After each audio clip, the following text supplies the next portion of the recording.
आप तमाम दोस्त जानते हैं कि महाराष्ट्र के विधानसभा का चुनाव प्रचार का महज अब 2 दिन बाकी रह गया है। इन 2 दिनों में तमाम पार्टियों के तमाम बड़े बड़े नेताओं की तरफ से तमाम चाल को चाला जाएगा, हर तरह के हथकंडे को अपनाया जाएगा, सिर्फ इसलिए कि लोग उनकी पार्टी के उम्मीदवार को वोट करें, चुनाव करें 2024 के 20 नवंबर को। लेकिन एमआईएम पार्टी भी उसमें कहीं पीछे नहीं रहने वाली है। एमआईएम पार्टी के भी सारे हदों को उनकी तरफ से जो है पार किया जा रहा है, उनके उम्मीदवारों की तरफ से, उनके स्टार प्रचारकों की तरफ से।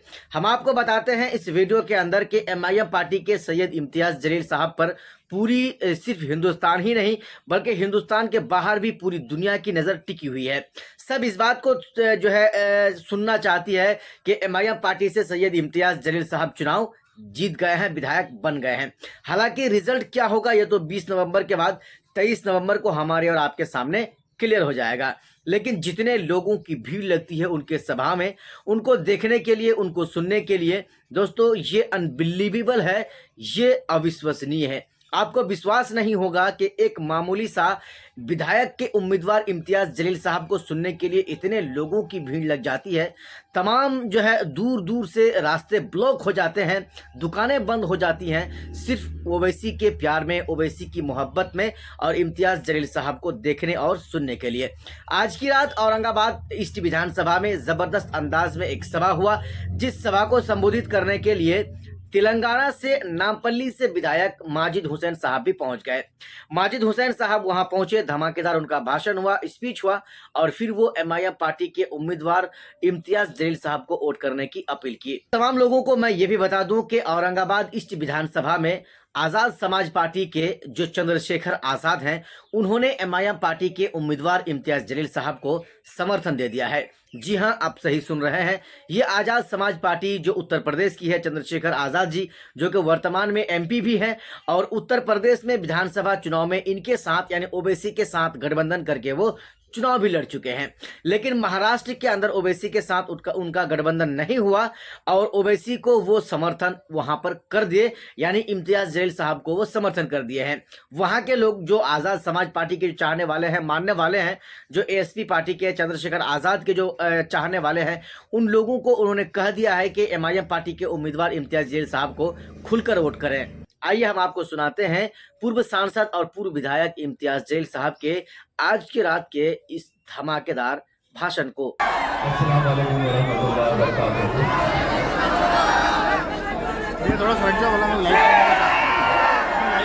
अभी किसी की एक सभा चल रही है और उस सभा में ये बताया गया है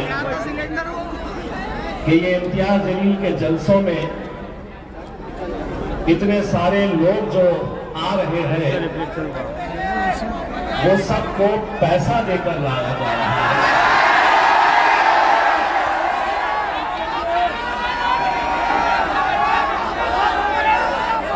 साइकिल पे घूमने वाले,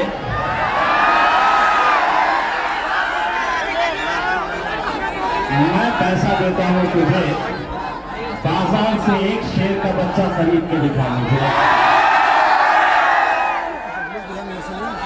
कुत्ते के अगर पिल्ले चाहिए तो वो बाजार में खरीदे जा सकते हैं, शेर के बच्चे बाजारों में बिकते नहीं हैं। मैं यहाँ पर माजिद साहब को ये कह रहा था कि माजिद भाई, आपके लिए जो मेरे औरंगाबाद की आवाम जिस तरीके से मोहब्बत से आपको बुला रही थी, मुझे डर ये लग रहा है कि अगले बार कहीं माजिद साहब को औरंगाबाद से खड़े कर दे तो मेरा टिकट बन जाएगा। लेकिन माजिद भाई, मैं औरंगाबाद की आवाम की तरफ से एक दरखास्त ये करना चाह रहा हूं कि बहुत सारे लोग पैरों में आ रहे हैं, कुछ पाउडर हमारे पास भी भेजिए, हम भी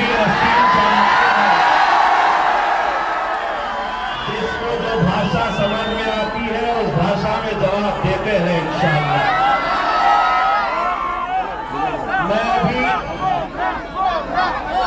मैं अभी कुछ देर पहले मैं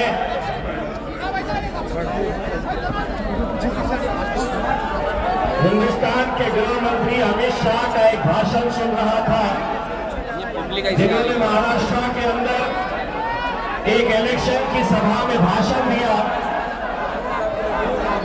और उन्होंने ये कहा कि जब तक भारतीय जनता पार्टी हुकूमत में है, हम मुसलमानों को रिजर्वेशन नहीं देंगे।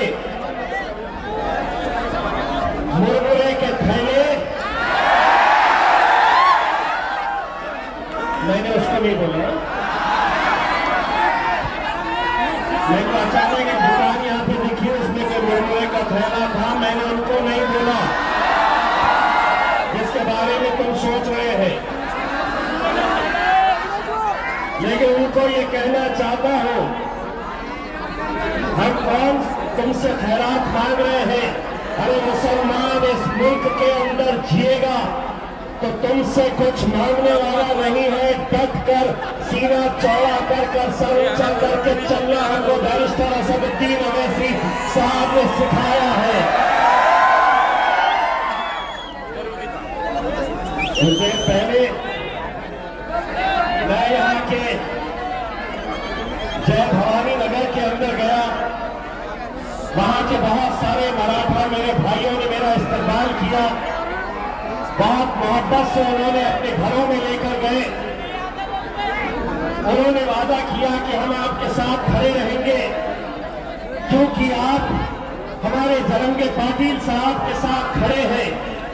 लेकिन जब वापस आ रहा था तो भारतीय जनता पार्टी के कुछ कार्यकर्ता मेरे गाड़ी के सामने आए और मेरे गाड़ी के सामने आकर नारा लगाना शुरू कर दिए, जो हिंदू हित की बात करेगा वही देश पर राज करेगा।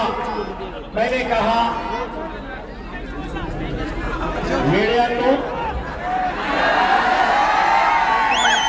हे देशाचं इलेक्शन नाही आहे, हे राज्याचं इलेक्शन आहे, हे महाराष्ट्राचं इलेक्शन आहे। एक बुंगारी अतुल साले का पैसा लेकर झूमकर मेरे गाड़ी के पास आए, ओ साहेब तुम्ही आमच्या एरियामध्ये कशाला आले? मी म्हटलं तुझ्या बापाचा एरिया आहे का रे?